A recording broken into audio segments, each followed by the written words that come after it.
Nama saya Dava Rendri Cahyono dengan NIM 2023-63021. Nama saya Maratika Rosapan dengan NIM 2024-63005. Nama saya Muhammad Fahmi dengan NIM 2024-63055. Latar belakang pada jurnal ini yaitu membahas tentang masalah kestabilan lereng yang merupakan isu yang sangat penting dalam pertambangan terbuka karena menyangkut keselamatan manusia, infrastruktur, dan peralatan.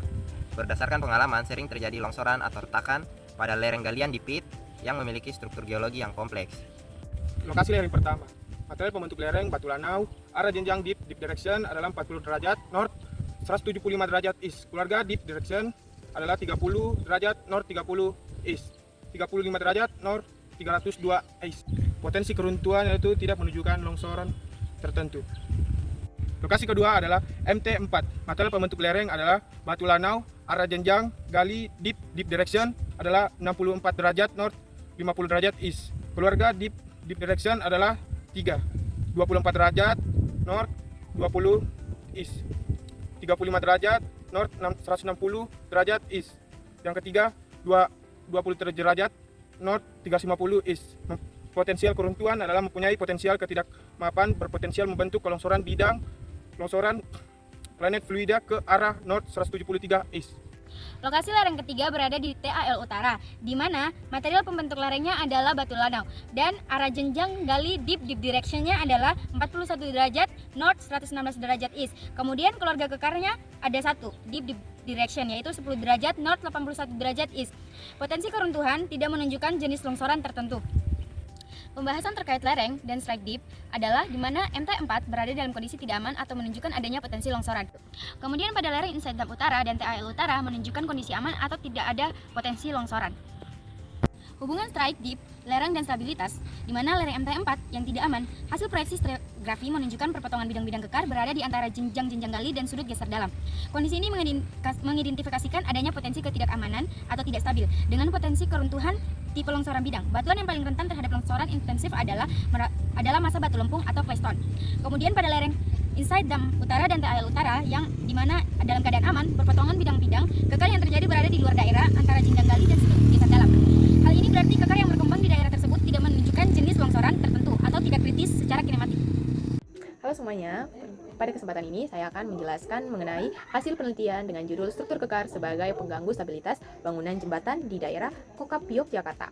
Nah, penelitian ini berfokus pada pengaruh struktur kekar terhadap stabilitas bangunan jembatan, terutama karena di lokasi penelitian, batuan fondasi utama yang menyusun daerah tersebut adalah batuan beku andesit. Batuan beku andesit terbentuk dari proses pendinginan magma di permukaan bumi. Secara umum, andesit memiliki kekuatan tekanan yang tinggi dan struktur yang sangat kompak, sehingga sering dijadikan fondasi alami bangunan teknik sipil, seperti jembatan. Namun, di balik kekuatannya, andesit juga mudah mengalami rekahan atau kekar akibat pendinginan, aktivitas tektonik maupun pelapukan. Struktur kekar inilah yang dapat menjadi bidang lemah dan berpotensi mengganggu kestabilitas fondasi jembatan di daerah tersebut. Pertama adalah kuat tekan batuan utuh. Kuat tekan menunjukkan kemampuan batuan untuk menahan tekanan tanpa hancur. Andesit umumnya memiliki nilai kuat tekan antara 60 hingga 150 MPa yang tergolong tinggi. Namun, jika batuan telah mengalami banyak retakan, maka kekuatannya akan menurun drastis. Artinya, meskipun batuannya keras, massa batuan di lapangan bisa menjadi lemah akibat banyaknya kekar yang berkembang. Kedua ialah Rock Quality Designation atau disingkat RQD. RQD digunakan untuk menilai tingkat keutuhan batuan dari hasil pengeboran. Semakin tinggi nilai RQD, semakin baik kualitas batuannya. Nilai RQD yang rendah, misalnya di bawah 50%, menandakan bahwa batuan telah terpecah-pecah oleh kekar. Pada daerah Pelampang Kokap, nilai RQD bervariasi antara 40 hingga 80%, yang berarti kualitas batuannya berada pada kategori sedang hingga baik, tergantung pada tingkat rekahannya. 3 yaitu jarak spasi kekar. Spasi kekar adalah jarak antara satu bidang retakan dengan bidang retakan lainnya. Pada batuan andesit, spasi kekar biasanya berkisar antara 10 sampai 10 cm. Semakin rapat jarak antar kekar, semakin kecil ukuran blok batuan yang terbentuk. Hal ini menyebabkan massa batuan menjadi kurang stabil dan berpotensi terjadi runtuhan lokal di sekitar tebing atau abutmen jembatan. Sebaliknya, jika spasi kekar cukup lebar, maka batuan akan lebih stabil dan mampu menopang beban fondasi dengan baik. Keempat, yaitu kondisi kekar itu sendiri, yang meliputi kemenerusan, bukaan, kekasaran bidang, material pengisi, serta tingkat pelapukan. Di daerah penelitian, sebagian besar kekar pada andesit memiliki bukaan antara 1 sampai 5 mm dengan material pengisi berupa lempung halus dan oksida besi.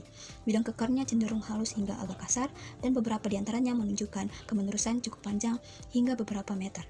Kondisi seperti ini dapat menyebabkan bidang kekar menjadi bidang gelincir potensial, terutama bila air meresap melalui rekahan dan memperlemah gaya gesek antar bidang batuan. Kelima adalah kondisi air tanah. Air tanah memiliki peran yang sangat penting dalam kestabilan batuan. Air yang masuk melalui kekar dapat meningkatkan tekanan air pori, menurunkan kekuatan geser batuan, serta mempercepat proses pelapukan kimia. Di daerah pelampang kokap, curah hujan tergolong tinggi dan banyak terdapat aliran air permukaan sehingga air mudah meresap ke dalam sistem kekar batuan.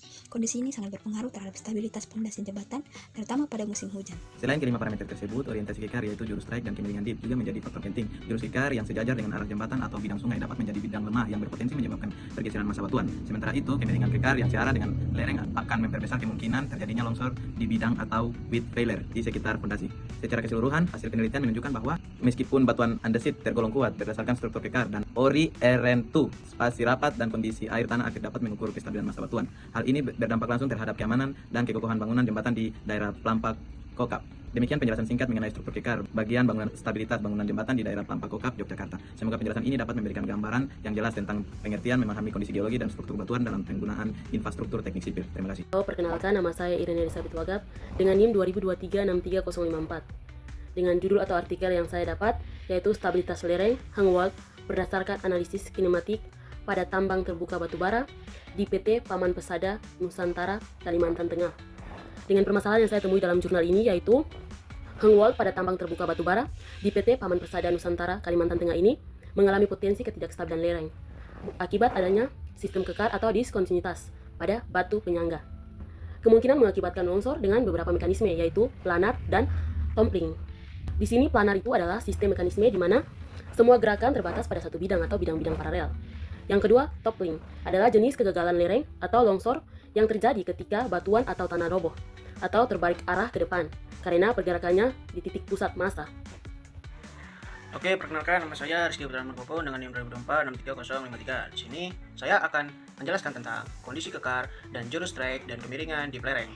Oke, pertama di sini saya akan menjelaskan tentang kondisi kekar. Kondisi kekar terbentuk akibat tegasan tektonik yang menyebabkan diskontinuitas pada batuan.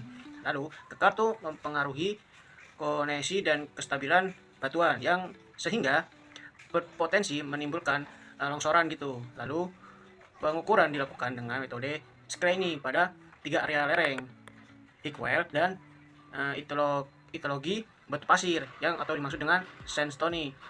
Lalu, hasil analisis menunjukkan adanya beberapa zat kekar atau joint strike yang arah kemiringannya mempengaruhi jenis longsoran yang terbentuk. Lalu, ada kekar dominan tidak searah dengan arah kemiringan lereng sehingga lebih berpotensi menyebabkan longsoran guling atau toppling flow rate. Di sini saya akan memberikan contoh data jurus strike dan kemiringan di lereng. Di sini yang pertama kita harus tahu koordinatnya ya. Koordinatnya seperti contohnya tuh kayak 20, 90, 78 atau 98, 90, 32. Lalu ada ketinggiannya. Ketinggiannya seperti kayak 33 meter. Lalu arah lereng, strike dipnya tuh seperti north 182 derajat, elevasinya itu 48 derajat. Lalu ada dia punya jumlah kekar status di bawahnya ya. Nah, jumlah kekarnya tuh kita lihat dari hitungannya yang tadi. Jadi ada 25 jumlah kekar.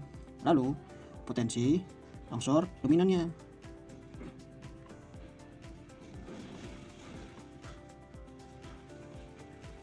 Nah, potensi longsor dominannya itu adalah guling